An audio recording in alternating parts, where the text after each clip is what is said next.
you know, you just got to laugh. Welcome back. This is Hard Basis. I'm Clint Allen. We're going to go over some recent recalls.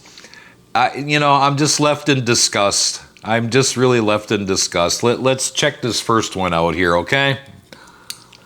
Hey guys, investigative reporter Jennifer Titus here. I'm actually out in our station's parking lot seeing if I see any Ford Transit vans. This is important because 15,000 of these vans have been recalled due to faulty brakes. Apparently, a cotter pin essential to brake functions may be missing from some of these vehicles. So here are the vehicles that are impacted. There's going to be recall notices that are going to be mailed out to Ford Transit vehicle owners who own a vehicle that was produced between January 21st and April 25. If you don't want to wait to see if your car is part of the recall by receiving one of those notices in the mail, you can go right now to NHTSA.gov and type in your VIN number, and you'll be notified whether or not your van is part of that recall.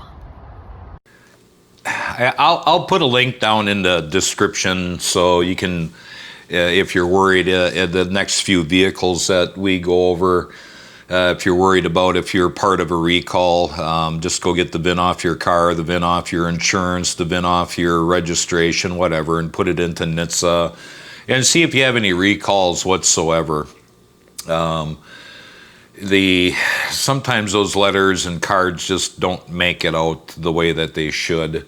You could have bought a used vehicle and the registration isn't quite, set in stone at your local state. And when NHTSA does, and manufacturers, I should say, do, a broad check for sending out notices, that way you'll know. No matter what vehicle you have. I've bought in older vehicles and I just normally just go do it.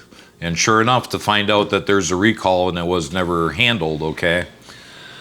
But my disgust is that the vehicle prices have gone through the roof, okay? And the manufacturers are only putting out these high-end,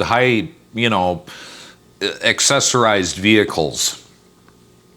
And in this process of them doing it, in order to get more profit coming in, you're paying all these recalls and all these mistakes that these manufacturers are making. They're not paying for it. It's put into the price of new vehicles. That is the reason why everything is going through the roof. Yeah, I know there's probably, a couple more items than that. Man, Clint, they got this and that. I know that, okay?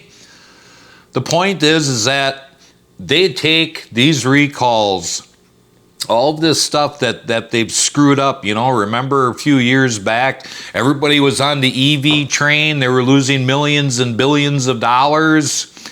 Well, guess who gets to pay for that? You!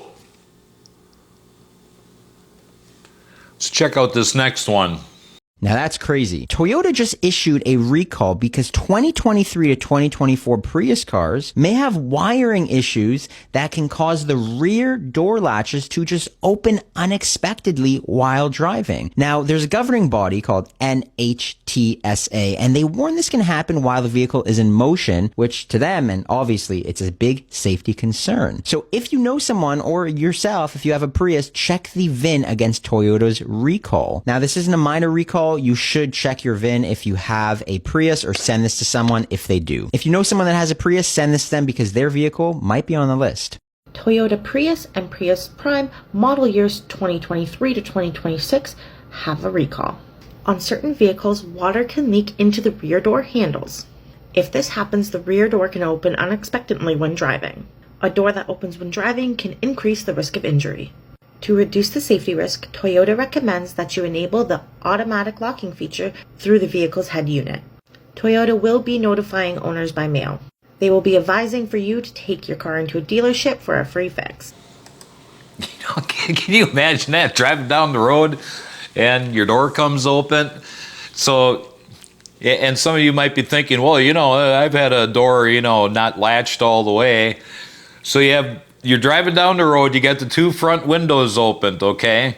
It's not a hot day, and you have all that air coming in. Well, there's a positive ventilation system in all cars, okay? There's behind the back seat or in the back, whatever the case may be. There's these small slots that let air pass through, okay? That also helps when you're going up and down hills so you don't get that ear blockage or that ear popping. But can you imagine driving down the road and your doors just go open? You know, you go around the corner, take a right-hand turn, poof, there goes the door. Got the baby in the back seat, was too lazy to buckle in the baby seat. Whoops! Oh, man. Let's keep on going. Ability is down bad right now. Mazda owners just got hit with 3 recalls all in one day, and all for the same car. Here's everything you need to know about it. The first recall impacts over 70,000 Mazda CX-90s. In this instance, a startup warning failure is disabling things like the defroster, seatbelt warnings, and even the 360-degree camera. To make matters worse, if you own the plug-in hybrid CX-90, the high-voltage battery cooling system is fried. The second recall affects another 26,000 CX-90s. This problem is making your gauge cluster warning lights falsely light up while you're driving. In some cases, the same issue is also forcing your car to go into limp mode. When this happens, you can't drive your car over 30 miles per hour. Imagine this happening on the highway. And lastly, if you own a hybrid Mazda CX-90, when your car shuts off at a red light, it might not turn back on. Yippee-ki-yay to that one. And I couldn't find any, supporting video for this, but Mazda CX-50 2025s have a recall because the front suspension bolts are not tightened or maybe not even installed at all. So you'd be going down the road and your suspension comes off. If you ever had or seen or if you don't want to experience this, I'm here to tell you because you'll just lose control. One of those front tires go off, and it happened on older vehicles with ball joints due to piss poor service, piss poor maintenance. But that vehicle will go in whatever direction it feels like. There ain't no stopping it. Okay, you can have the brakes shoved through the floor. She's going to head off in a direction that, well, might cause you to get killed, okay? Oh, Jesus. I used to sell Mazda way back. I swear everybody's had a chance at being a car salesman. I think I was a car salesman for 4 or 5 years. It was a fun time. The economy was different back then, but I sold Mazda and Volkswagens, okay? Brand new ones. That was the car to have. It made Toyota look like a pile of crap. Mazda really built a good car. The B2000s, the B2200s, 626s, 323s, the Mazda flagship, the 929. These cars just went forever and ever, and they were cheap. It was a good quality car and it was cheap. And here we are now in 2026. We have brakes figured out, we have steering figured out, we have suspension figured out, we have starters figured out, we have all this stuff figured out, and it seems the manufacturers just want to F it up.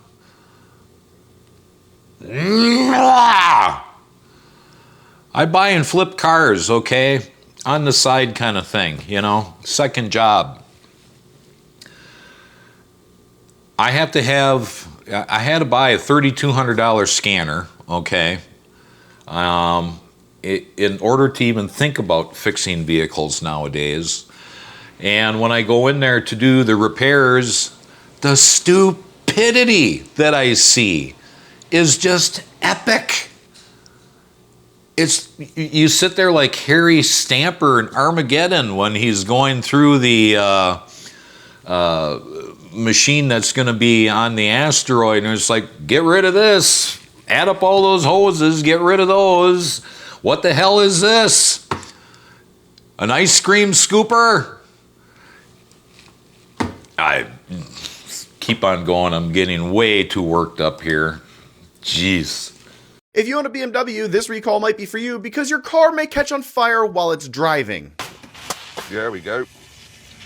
Lovely. That's right, BMW is about to recall over 500,000 vehicles because of a massive fire risk. Apparently some internal inspections revealed that it has to do with a solenoid switch within the cars. And they found that a short circuit in this solenoid may lead to localized overheating. And that's never a good thing to hear in cars, especially cars with electronics, which is all of them. This apparently overheats the starter, which could cause a fire as you're driving. What their internal investigation found is that multiple starts may actually cause wear on the starter itself, which leads to...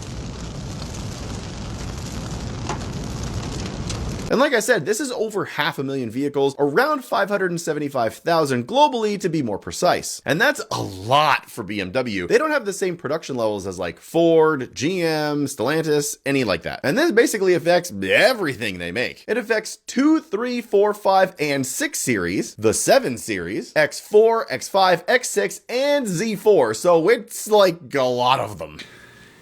And once again, there we go. We have starters figured out. This is not rocket science by any means whatsoever. We've got starters figured out. We got starters figured out to the point that they last, in some cases, for the lifetime of the car.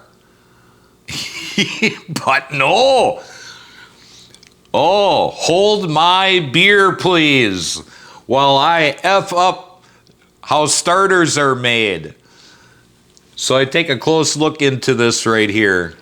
Instead of making a starter with a regular solenoid, just like we have been since the 1900s, no, we got to put magnetic switches in them, multiple windings, and all this crap inside of this solenoid of the starter then shorts out.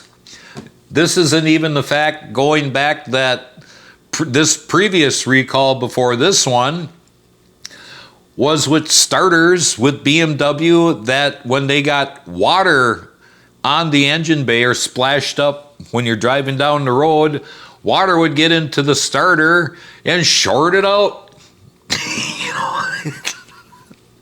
We have this figured out. I can drive my trucks through a river to get to the other side, and the starter works just fine. And the starter was underwater. We got this figured out. But no, we had to F it up. Oh. Bad news from Honda, as the company is recalling 1.7 million vehicles in the United States due to concerns over a potentially defective steering rack. The recall, which was first announced yesterday, covers a variety of vehicles in the Honda and Acura lineup. Honda said, quote, American Honda is announcing this recall to encourage owners of affected vehicles to take them to an authorized dealer for repair as soon as they receive notification, end quote. According to the National Highway Traffic Safety Administration, or the NHTSA, the issue is due to an improperly produced steering gearbox worm wheel. The wheel can swell during use, reducing grease film thickness between the worm wheel and worm gear. It's an issue that can cause increases in friction, which in turn can lead to an increase in steering effort and difficulty, something that can also increase the risk of a crash or an injury. And here's another recall that comes out for Honda. I couldn't find any supporting video on it, but the Honda CR-V, the 2025 model, the E version, okay? They're having a situation where in their battery cells, they have a coolant system. So when I say coolant, I mean, you know, like radiator fluid, okay? That somehow breaks through the sealant and gets into the battery cells and completely crispy fries the cells, which of course, you know, could start a massive runaway fire, because once a battery gets on fire, it just keeps on going. I'm not on the EV train, okay? I love the idea. There is nothing more than I would love to do because of my driving habits and what I do for running around with the vehicle, which isn't a whole lot. I really like the GMC EV Sierra pickup truck Denali's. And that actually would work perfect for me, but number one, GM is building just low-grade garbage. Number two, these batteries are dangerous as hell, and I really like my shop the way it is. And I shouldn't have to park a EV, 100 feet away from any potential building that would burn down. And the cost is just ridiculous. They want over $100,000 for these trucks. No, we were promised that it was going to be cheaper, substantially cheaper than a regular vehicle, a regular truck. And what do we get? $20,000 more than a regular truck. Wow, check this recall. Honda just announced 406,000 vehicles are impacted. Their wheels could fall off. You heard me right, the wheels could fall off. This impacts Honda Civic, model years 2016 to 2021, specifically with the 18-inch alloy wheels. So if you've got 2016 to 2021 Honda Civics, 18-inch alloy wheels, visit your local Honda dealership and they'll resolve this for you ASAP. This is important. Take care of this. Once again, we have this figured out. We know how to attach wheels to a vehicle. But somehow manufacturers are effing it up.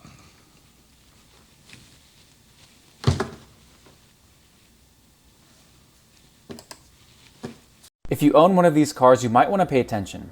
Stellantis has issued a do not drive warning for about 300,000 older vehicle models. Subject to Takata airbag recalls, the models include 2005 to 2010 Dodge Magnums, Chargers, Challengers, and Chrysler 300. The warning was issued after two separate incidents involving two 2010 Dodge Chargers. The airbags had exploded, killing 2 people. Stellantis reports the danger comes from metal pieces being sent into passengers upon airbag deployment. It's been reported more than 30 deaths and 400 injuries worldwide have been linked to the defective part. The Takata recall has been the largest in global automotive history. More than 100 million vehicles have been recalled worldwide.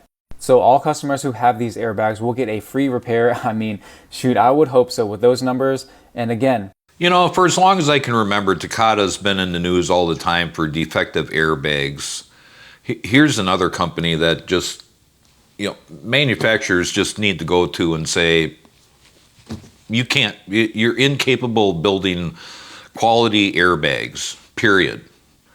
I mean, how difficult can it be? When airbags first came out, there was, this, that, and the other thing, couple issues, nothing that, like now, it can explode and kill you with shrapnel, but they got beyond that very quickly, and there really was no issues. And once again, here we are in a time that we've got making vehicles figured out, and we can't manage to do it.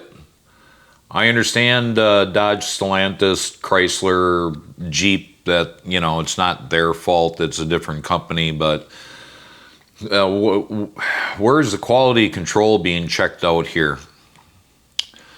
If we could get away from this mass computerization of vehicles, all these stupid screens in these vehicles, and just go back to the basics, okay? The whole idea of putting all these computers, all these CAN systems, all this wiring into a vehicle is so the mechanic, the guy at the dealership, whatever the case may be, if there was a problem, you plug into the car and it would tell you exactly what the problem is. But no, in 2026, still, you plug into the vehicle And let's say you've got the sensor, you've got a little computer for that sensor, you've got wiring, then for some odd strange reason it needs to pass through a body control module to another module to the ECM and all the wiring in between. Well, you have a general idea of where it's coming from, but the mechanic then has to go through and start at the sensor, test the wire in between, test it to the CAN system, test it to the computer system, test the wiring in between, test it to the body control module, then test it from the body control module, the wiring in between, and then test it to the ECM, and then come back from the ECM and track it back to where you pushed a button in the vehicle. Holy crap. We've not made things easier, we've made them darn near impossible. And then on top of that, nobody wants to pay the mechanic for what they're worth. The mechanic needs to go beg to get a job, needs to go through tons of schooling on their time, needs to have tons of very expensive tooling, because even if you're smart and you run down to Harbor Freight and get all your tools, you still got $20,000, $30,000 in tools and toolboxes by the time you're done. And then in the end, you might be making $20, $25 an hour. Well, you might as well go work for a convenience store, because some of them places pay $20, $25 an hour. Simpleton jobs pay that kind of money. And that's why we are in a deficit of not having any mechanics. But wrapping that all together is the reason why we've got such problems in the automotive industry. Nobody wants to step back and simplify and make basic, reliable vehicles anymore. So jump on the train. Thanks for coming. Join the community. Give a guy a like. Go dance a jig. And you have a good day. Catch you on the next one.